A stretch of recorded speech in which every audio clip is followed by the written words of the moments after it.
So today's video is brought to you by the letter G. And of course we all know that writing a letter G can be easy as this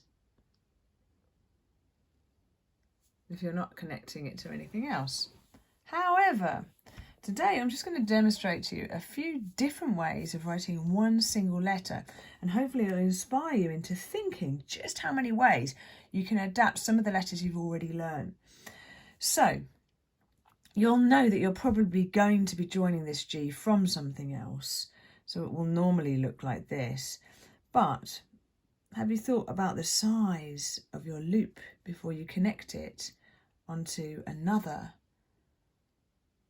letter? Probably not. So let's have a think about it. That's a way that you might do it if you're automatically going to think of something.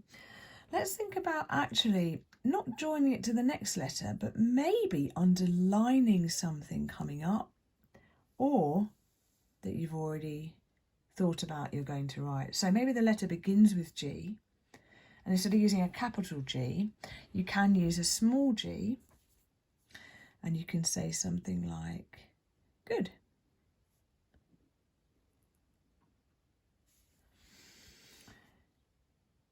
I would probably do that too and join it up afterwards, so it's joined in two places. Now you might start getting really crazy and adding extra loopy bits, and these are things you'd have to do as you are going along, especially if it's in the middle of a word. But if a G is at the end of a word, which it very often is, then if you practice writing your G's like this, it's something you can deploy when you're in the mood for it. So you're almost doing a heart. Oh, look at that. Suddenly it's a bit more interesting. And perhaps you might want to think about bringing a line back through this one. So again, you might have a G.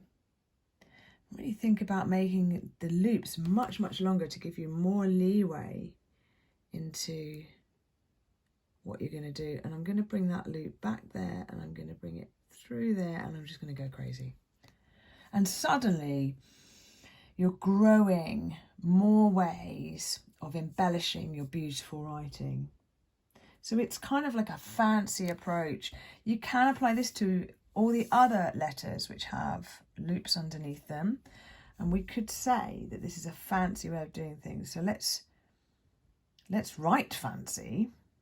Why not? Oh, I'm leaving the paper a little bit there. Right, let's apply this mentality to the Y. Why? Because we can. So I'm going to just remind myself of that, move my hand through it so I've remembered it, which remember if you do it rough first, and that's easy to do.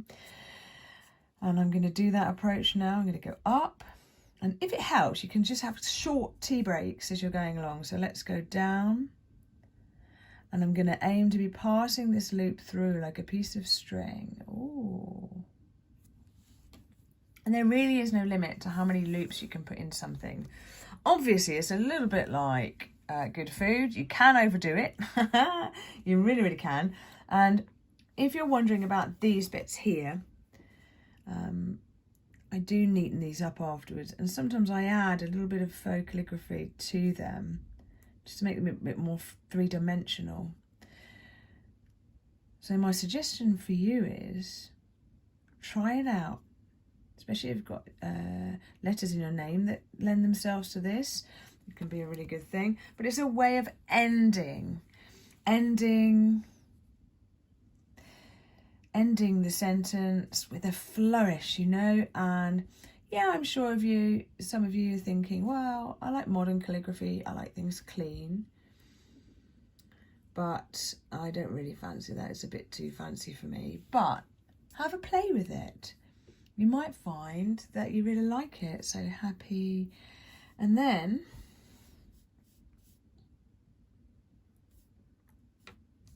move that up a little bit. And then it's a little bit addictive, I'm not going to lie.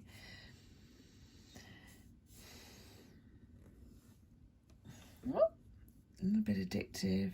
Ooh, I'm going to go crazy. And actually,